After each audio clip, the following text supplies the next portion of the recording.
Verstanden. Yeah. Understood. All right. All right. Albert, ready? I was born ready, as they say. I was born ready. But before we start, one thing. First of all, thank you so much for taking the time. I wrote this, but really means the world to me. As you know, I started the solo GP, and fundraise environment is complex and everything is not easy. I'm working on every end, and still the whole content part, and there's the mini journalist in me and this media thing that really likes this. And I know you're super busy. So again, it really, and I want to say this, it means the world to me that you're taking the time. And for My pleasure. So Ellie also knows, because do you remember when I was in New York? Once visited you? So Ellie, I came there and was basically sitting in his room. Albert had a red-eye flight from a board meeting in Los Angeles. He was tired. He worked all day, haven't really slept in the office. Then he took me randomly with no need, right? Sat down with me for 1 hour. Then he looked into Mixpanel. He looked at the cohorts and he's like, there's something wrong about it. I can't tell you, but there's something. And he, in his head, figured out that there is a problem with the retention rate, and he was actually correct. And I did the math myself after. It's pretty complex, and this was like, he was correct. And then I was like, what are you going next? And he's like, I'm going to Brooklyn with my wife and my kids, and we're doing something.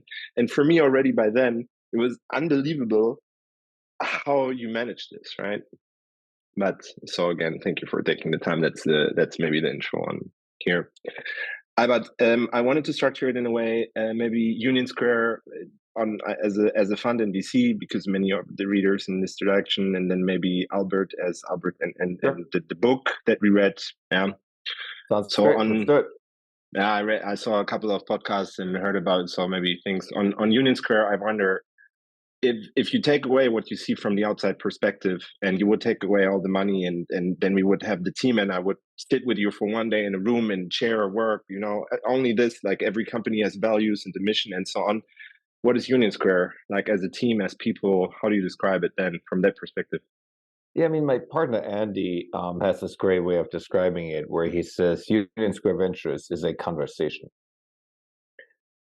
That's spot on. We talk a lot, we write a lot, we write to each other. We have long email threads going in the partnership, often on multiple topics, different threads. And so it's this ongoing conversation in which we feel comfortable making all sorts of questions, asking questions, giving potential answers, trying out different answers, and seeing where this conversation takes us. And is there a guideline, values, mission, vision, this kind of?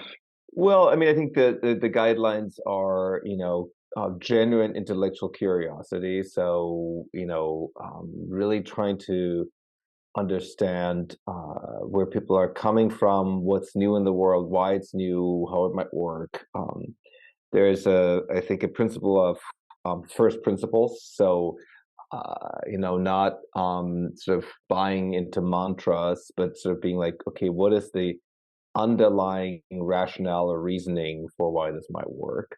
I do think there's a fundamental belief that humanity to progress needs innovation, and that innovation comes from a complex interaction between research, entrepreneurship, government, and that it isn't just one or the other of these. So I think these are some guiding principles for us at Union Square Ventures. Okay, that's perfect for the next thing I had in mind. I mean, I sent you some upfront, but I was wondering on the thesis, right? When I look at it and when I read about it from 1 to 3 to climate, it's always very broad. But on the other end, I sent you a deal recently, right? But then you were like, oh no, but we haven't thought about that part yet. And I know from limited partners, it's very important, for example, that GPs are disciplined on what they do and what they don't do.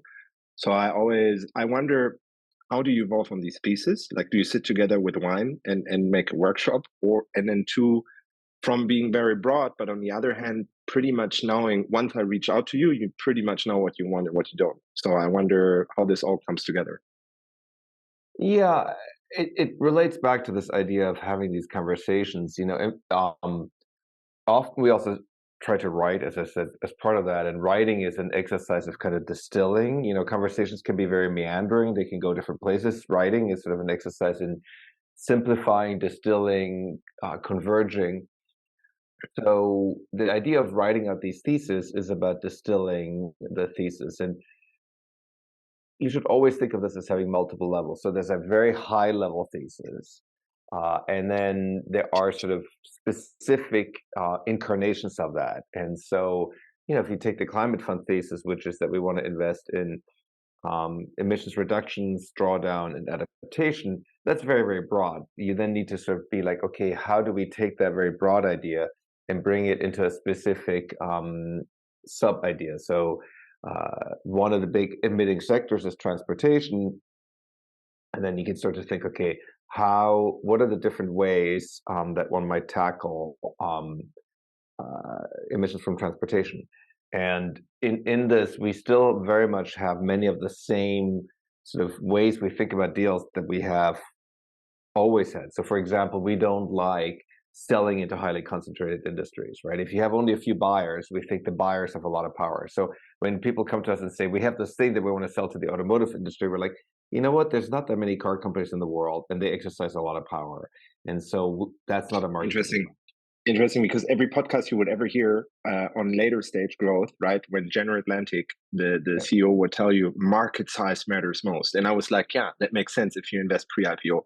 But for you, it's obviously you're investing earlier. So now it's the market size. You can still make 100 million ARR on a smaller market, but this is very helpful. You're saying if there is an oligopoly, exit options are low, and this is why. Well, and not just exit options. It's not just exit options. It's even just, can you grow your company profitably, right? So market structure really, really matters.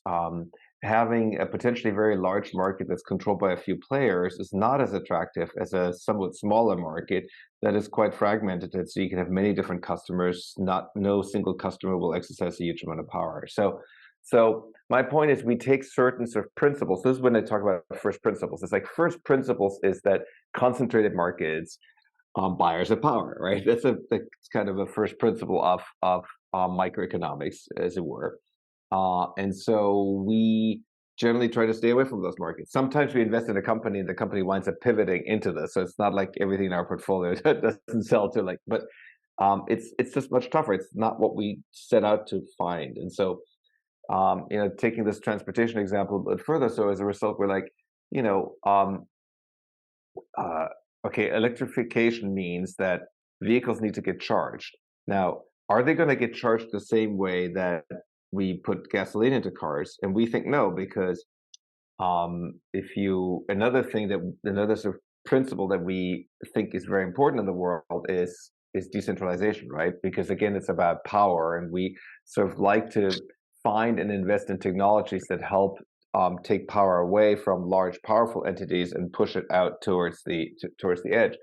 And so gasoline is very flammable, it's very dangerous, it needs to be delivered. And so it made sense that you would get gasoline at a gas station. But with an electric vehicle, you can just plug it in. Electricity is everywhere. We can very finely control it. It's very safe. And so, our vision of charging isn't that there be a few charging stations. Our vision of charging is that charging is ubiquitous. And so once you have these kind of ideas, then you can have a thesis around charging. Like, you can sort of say, where can we invest in somebody who's building a charging network that might be a kind of a ubiquitous charging network? So you drill down your thesis and make granular, yes, depending the vertical one by one, and then you tape it down somewhere, and then this is the guideline. Then you're evolving per topic. If I bring this up again to what is Union Square, from the different theses, connecting in lines, not dots, and going over, I guess you transport some of what you have built before into what is it now. And if you take the climate fund, what are you adapting, right? I mean, now it gets bigger altogether, the learnings, right? Well, there's certain things that we have learned that we keep, right? And then there are other things that you try to unlearn. So I think one of the important things in life is that as the environment changes, as the things that you invest in change, you also need to unlearn things. I mean, we made an epic mistake in the early days of crypto, right? We had Vitalik in our office before the Ethereum crowd sale. And we're like, this is kind of interesting. Wow. And then they were like, you have to send money to a foundation in Switzerland. We're like, where's the company? I mean, we buy equity companies. Yeah. We don't send money to foundations in Switzerland, right? So there's some things you have to unlearn, right? And the same when you go from investing in software to investing in the climate fund, we're doing a lot of hardware investing. and there will be new things to learn, and then be some things to unlearn. And that's the tough part, because unlearning is actually significantly harder than learning. Yeah, yeah. And I wanted to bring on many VCs, and I love that we can go into depth, would argue like, yeah, we have the highest adaptation rate. We're always adapting and we always do what's best. But you cannot do this without unlearning, and unlearning is harder than anything else. And Yeah, do you and I think, we have invested over the history of Union Square Ventures in some very different areas, right? So the early successes, things like Twitter and Tumblr and Etsy, very consumer type applications with network effects. We did a whole bunch of digital infrastructure, MongoDB, Twilio, Cloudflare, very successfully. We've done crypto very successfully, Coinbase, Uniswap, a bunch of other things, Algorand.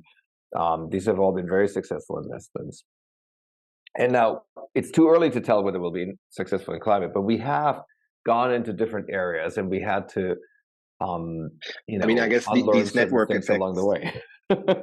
these networks effects you carry over, right? I mean, Well, founder. yes, ideally we'd like to find business with network effects, but it's also true that you can get these kind of things that go from, you have it as an early insight. Like, I do think we as a firm understood network effects before many others, which allowed us to invest in some very interesting networks. But then you get to the point where everybody's looking for network effects all the time. And then, what happens is that businesses that look like they might have network effects the rounds get priced on the idea that they will definitely have network effects. And then when those network effects turn out not to materialize or be weaker than expected, those valuations look silly in the aftermath. And conversely, it's also been a history of very good businesses that have not had network effects.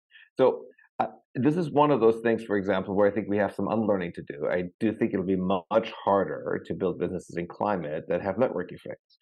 And in part, that's because climate businesses often produce commodities, right? I mean, if you make hydrogen, your hydrogen isn't any prettier or heavier or whatever the case may be than other people's hydrogen. It's just hydrogen, right? So it's very hard to have network effects here on the output side. Now, you might have network effects on the input side. And so that's a pretty substantial, rethinking. Like, where are sources of network effect? Do you really need to have a network effect? Could it be that some of those businesses, you want to find the best execution, and what does that look like? So, I would say overall, this goes back to what you asked me originally. It's about this genuine intellectual curiosity, and the genuine intellectual curiosity has to extend to your own premises, your own learnings, and to questioning whether those still apply, and whether there are alternatives you should be looking for instead. Interesting. Then maybe my last question around who's Union Square. Then, if we put it on the other side of the perspective, if I would be an LP investing in Union Square, or if I would be someone looking to work with you, talent acquisition, what kind of person am I? I don't know. On the LP side, we have been very loyal to the LPs that Brad and Fred started the firm in 2003, and they assembled a group of LPs, and we've been very loyal to those LPs over the years. And so there isn't, I think, necessarily a distinguishing characteristic. I think we have added LPs over the years, though, and there we've always, I think, also tried to optimize for people who we think have independent opinions, who will challenge us, who will ask good questions. I can think of a couple of women who are on our LP advisory committee, for example, who I know will always ask us good, tough questions, and that's great to have. And on the TA side, working with you? We have a very, really small team. So all of USV is 20 people, and we just brought in 3 new analysts. And the way we do it is that we have this completely open recruiting call. We get hundreds and hundreds of applications, and we sort through all of those. Again, very much with an eye towards the same set of characteristics. We're not looking for people who are very transactional who just want to do deals. We're looking for people who would like to deeply understand a particular area to develop a novel idea. For every single company in our portfolio, I can tell you what the idea was under which we invested. Like sometimes it turns out to be right, sometimes it turns out to be wrong, but we never go and make an investment without a specific idea why we think this is interesting. High conviction at the time and never regret, even if it fails. Yeah, and that's also very important. Like every deal is a deal of the firm. We don't do deal attribution. It's never like this is Fred's deal or Brad's deal or Albert's deal or Rebecca's deal. It's always a deal of the firms. And when stuff goes wrong, it's everybody's all hands on deck. How do we fix it? There's never a well, I told you this was a bad idea. It just hasn't happened, and I think it's no Shark Tank. Yeah, no, it's like it's a true partnership. It's a true partnership. Yeah. No, you can feel it by reading and speaking to every single one of you. I'm sorry for bothering with these things because I know you're more excited about. No. I'm happy. I'm happy to talk about all of it. you need to know it's interesting. I know it's interesting to people for sure. Who's but then maybe one more thing on back to climate. So my former co-founder is running something called Climatic on API and structuring, and I have the feeling everybody wants to have a software climate solution, right? Like all these investors running around. I want to have a B2B SaaS ERP system, high ACV enterprise thing, but the majority obviously is kind of hardware when we talk about decarbonization and other things, and not this kind of sticky, super cool. I have Aura Ring hardware. It's kind of hardcore. So I wonder where you see yourself, because you have to take a certain leap of faith. I heard one podcast with Luca and a woman, forgot the name, sorry, and there you were saying that you and Susan were funding something that you don't know what the outcome is. Still on the climate part here, you want to have certain returns. So I'm wondering where well, are you positioned? Look. Fundamentally, the climate crisis is a physical problem, right? It's a problem of too much carbon in the atmosphere. And so it requires physical solutions. Software will play a role, and we have some software investments also from the fund. But we have a lot of hardware investments because we need more electricity. Where's that going to come from? Well, things like potentially nuclear power. So we have 2 nuclear power investments.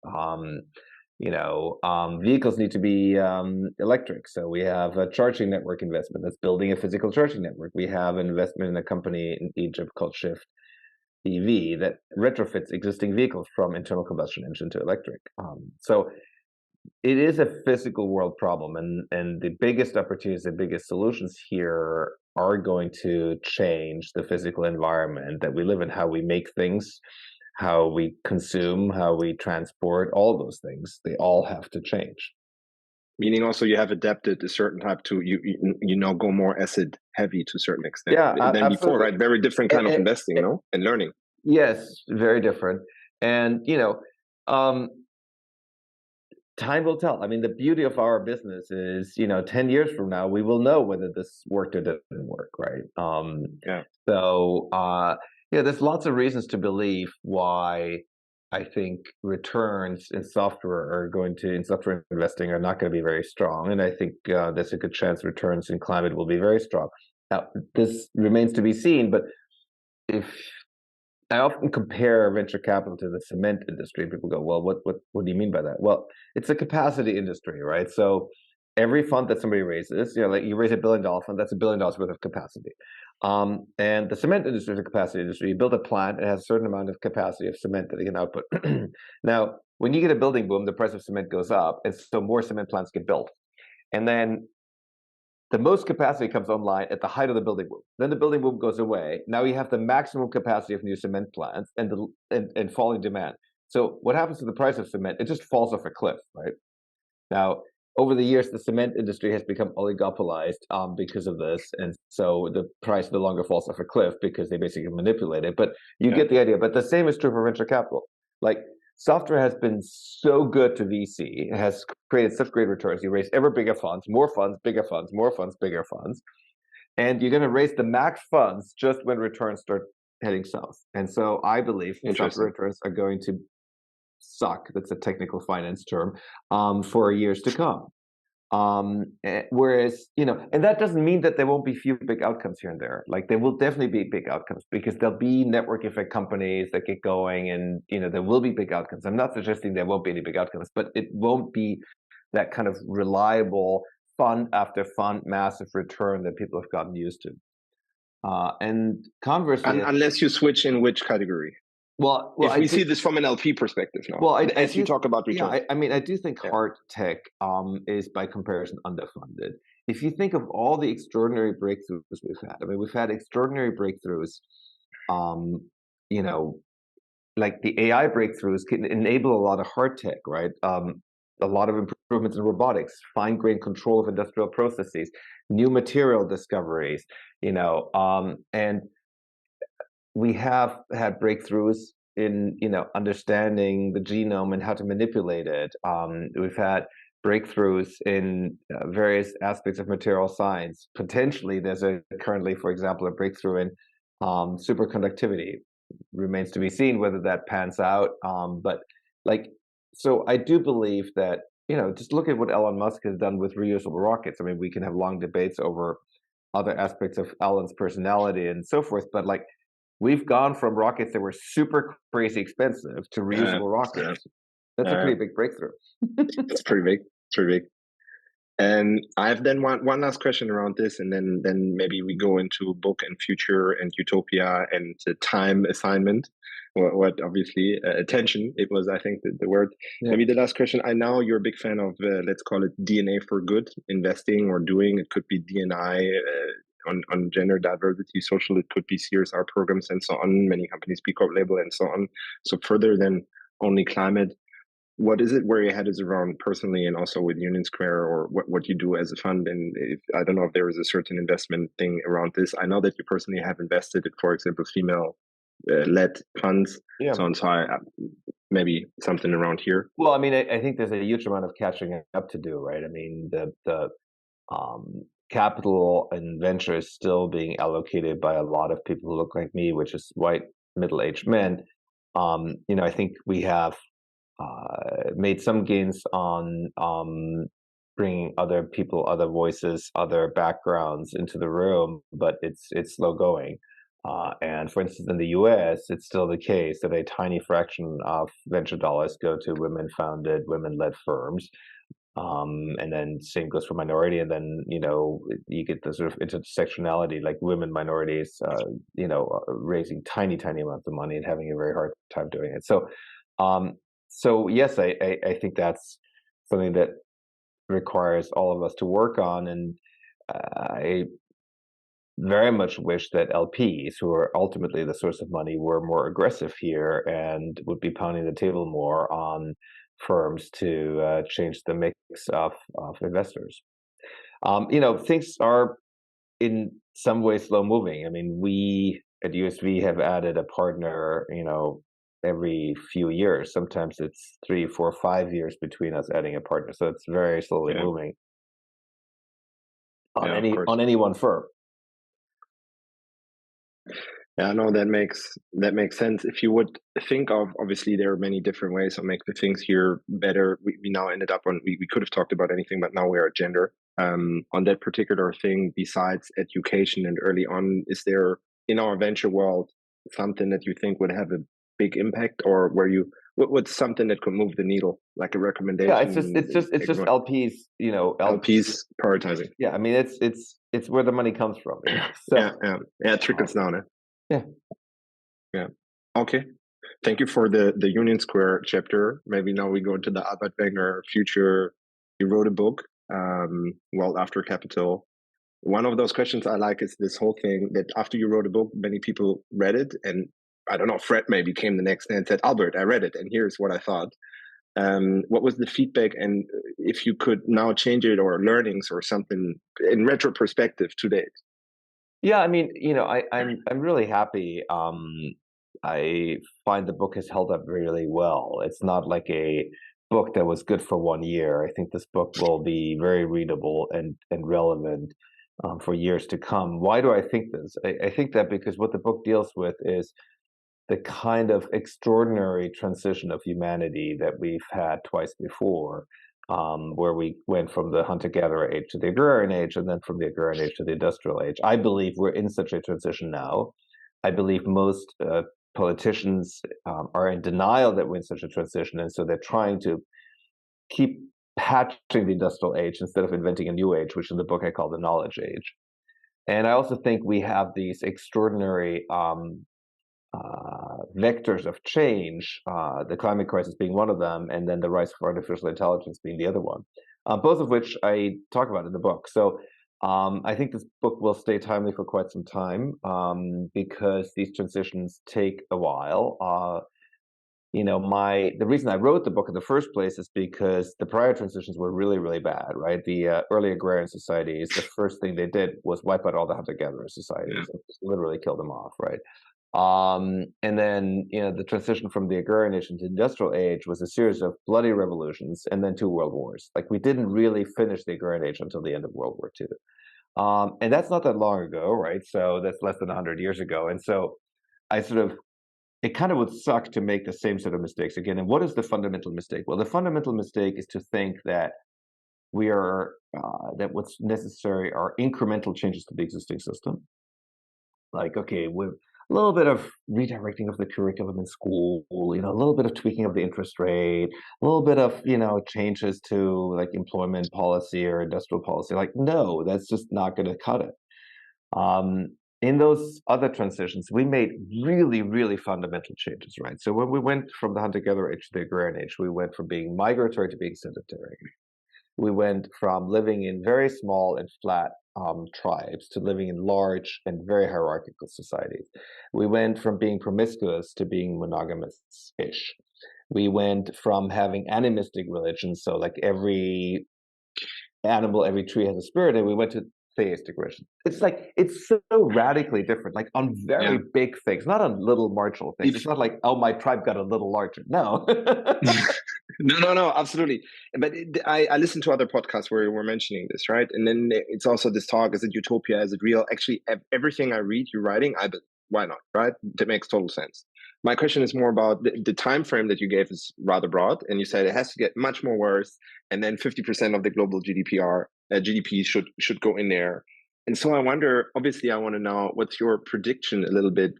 I know you don't have a crystal ball. I think at present, things are getting worse, right? I mean, things are getting substantially worse. The climate crisis is unfolding faster than most models.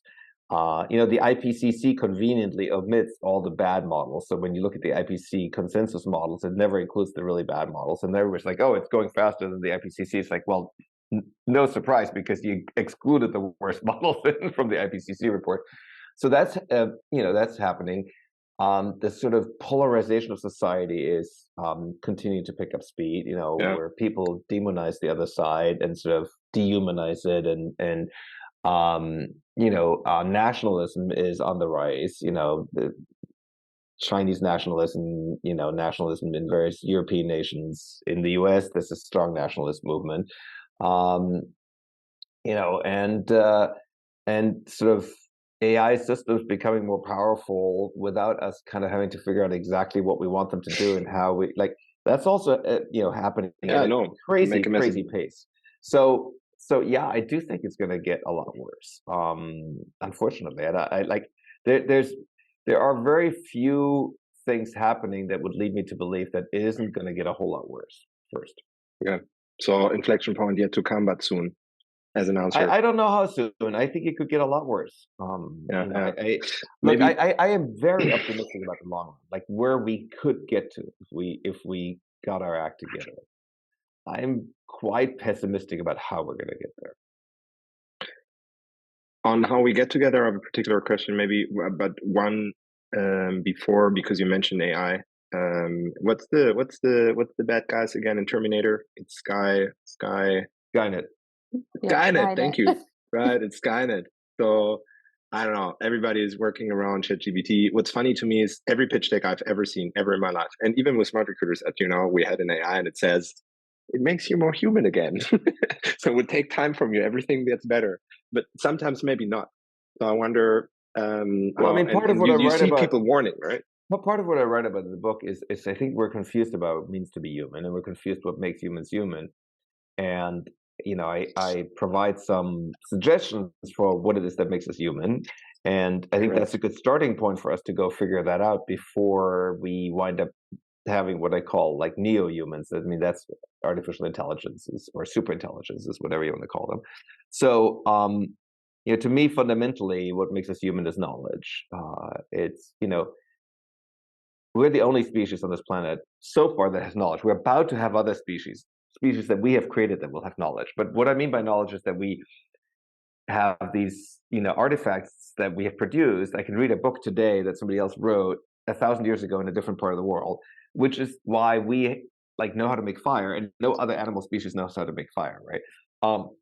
And part of knowledge to me also is art. Like, and so we also have extraordinary art that we preserve. And so, like, the scientific part of knowledge is the kind of how we stay alive, and the art is the kind of why, right? Just like the Yeah. so I think focusing on these things and understanding what they mean, and then understanding how we should be treating other humans, right? So I believe if we don't learn how to treat each other better, why should AIs that arise learn to treat us well, right?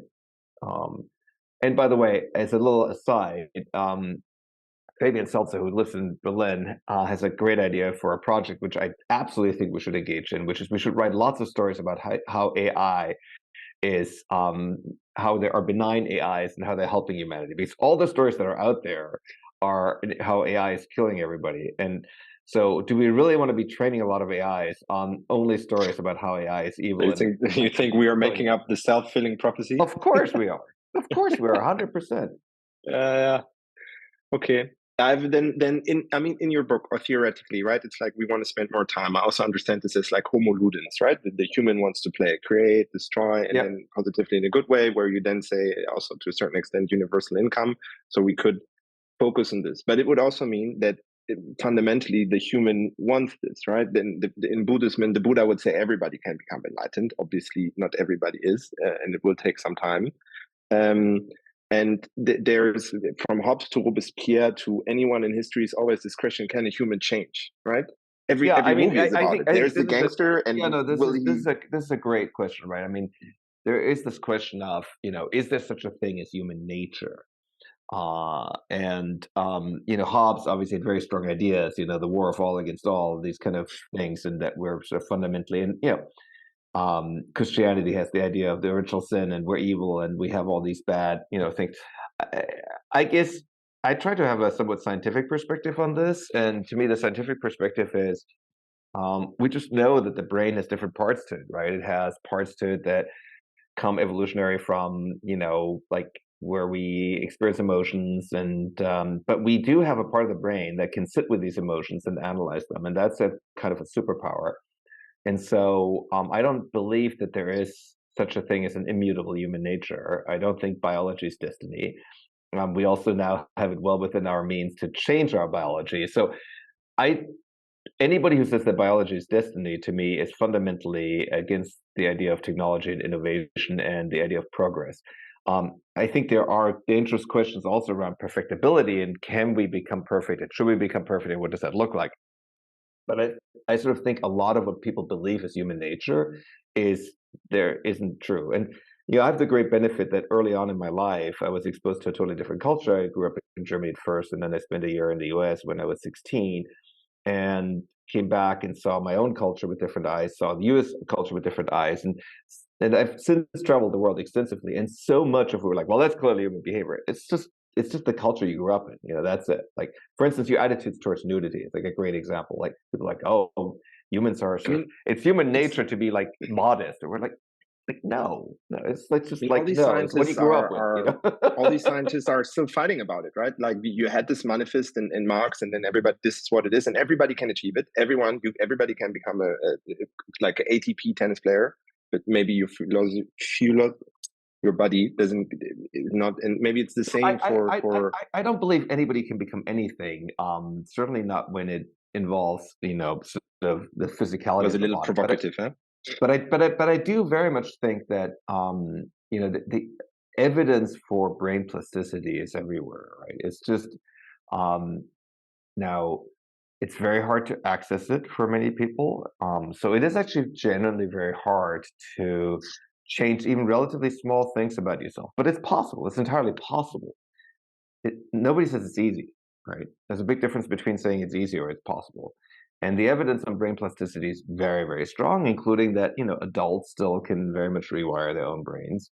And also we know that drugs can assist with this. The power of uh, hallucinogenic drugs is that they significantly increase brain plasticity, which is why, sometimes when people who have trauma and they have a very hard time making a change to their brain that lets go of this trauma, they can often, in a few sessions with something like MDMA, rewire their brains to let go of this trauma, right? And that's a type of, rewiring of the brain. It's a type of brain plasticity. So I think we know a lot about this. And again, I really believe that these discussions of philosophy and of what is the right economic system, what's the right political system, they need to be informed by our understanding, our scientific understanding of human brains. Yeah, Otherwise, I think we're what humanity discarding a there is. very important piece of insight. Yeah, yeah. Maybe then to come with a limited amount of time, and also coming back to you and this part of attention and what should be human. Where do you? I mean, you said it in another podcast where you were saying everything is made to lure you in and take your attention away from you. So how should a human then spend time, and how should we live together? And from there, I can go back to Yeah, I mean, I do think developing some type of mindfulness practice. I mean, that also ties back to the beginning conversation about investing. I think so much of investing, if you suffer from severe pangs of FOMO, for example, you probably don't make as good investment decisions as if you can sit back and like, oh, I'm having an episode of FOMO. I should probably examine that from first principles rather than like everybody else is doing a scooter deal, right? Um, so I do think that's something, and this goes back to this idea that I was saying earlier about changing everything. Like, take the school system. Like, so much of the discussion around the school system is around making incremental changes to the existing school system instead of saying, look, we built the system for the industrial age. We don't live in the industrial age. We need to fundamentally rethink what learning looks like. What's the goal of school? What is it that we educate people towards? Like, fundamentally rethinking, not incrementally change like how many hours classes meet or what the class size is. Like, that's like working around the edges. So it's exciting in some level. It's scary as hell, but it's also exciting because I think we get to reinvent things, really fundamentally reinvent things. How people live together. Like, is it in families? What kind of families? Is it, living with different people of different ages? I think these things are all need to be looked at and are all kind of up for grabs and reinvention and redefinition. and that makes very much sense. And I know that you maybe two things. One thing is I'm often drawn to people, and I see it that every time I connect very good with someone, it's someone who went through a crisis because they maybe have achieved everything and then they fall in the biggest vacuum and then they rewired, went through mindfulness and then became who they are, or they went through the worst for a Sure. long period of time and this is how they rewired. And then they all end up selling whatever they own and focus on what it is. I don't know if there's somehow a point for you, but I know that you now have a farm and you have a diner, right? Personally. So obviously that's something with your hands and things you can do. So I was wondering if there's a reason you go back to this root thing or what's behind it, of course, and if you could tell them more about this. Well, I mean, I think, we're Susan and I are trying to have kind of a barbell strategy, if you so want, of how to affect change in the world. So, one end of the barbell is big ideas, promoting universal basic income, etc. And then the other side of the barbell is like doing concrete things, like, trying to pay people well at our diner, right? Trying to give them ownership. We're doing a affordable housing project where we're trying to do that with ownership and housing. Like, so it's sort of like big ideas and then concrete attempts at bringing those ideas into the world in small instances. I think that's the sort of barbell. We do nothing in the middle. It's like, oh, give a bunch of money to whatever, some like the Red Cross or whatever. And nothing against the Red Cross. I'm just saying that's not what we do. It's all very but the core thing is it's to a certain extent all community and human related interaction with other, no? At a Well, core. it's all related to this idea that we need to invent this new age. It's all related to this idea that we need to transcend, that the job isn't to fix the industrial age, but to transcend the industrial age. It's all related to that. Transcending. It's good. It's the way, and then everybody can do it, and then from small, like if everybody would do it the other way around, right? I have then my last question. Here's my last question. I watched the worst movie on earth, Eddie Murphy, The Guru. And then he tells the story, right? He goes to the beach, and there was a big thunderstorm, and there are thousands of sea stars that are dying. And there's this little girl, and she puts the sea stars back into the ocean. And the guru is like, "What are you doing there? They're all dying. You can't help them." And she says, "For this one, it makes a difference." Right. So everybody would say, "I'm donating. This is at scale. This has massive impact on the earth, so it's good." But on the other hand, every CSR program in a company would rather say, "You and me, we go cook and help with our hands because good for you." So I wonder how you see this at scale versus minor, like life. Ultimately, that's my last question. Yeah, I mean, look, a lot of the things that Susan and I, try to do, the sort of concrete hands-on, as it were, things, are things that we believe are replicable, things that we believe could be implemented by others as well. And so you kind of like, it's sort of like putting the big ideas out there, but also trying to give a concrete start on it. And yes, for the world to really change, lots of people need to embrace an idea, and lots of people need to implement it where they are and as part of their work or home or whatever. But it's if you're not going to try, it's certainly not going to work, right? So the answer is you do things that you believe in small, but you want to make it replicable so it has an impact. This is what you're looking for. Yeah, that's right. Yeah. Good to see you, Robin. I have to run. I've got another call on the Zoom. Danke. Ellie, nice to meet you. Wirklich. Yeah, no, it's so much fun.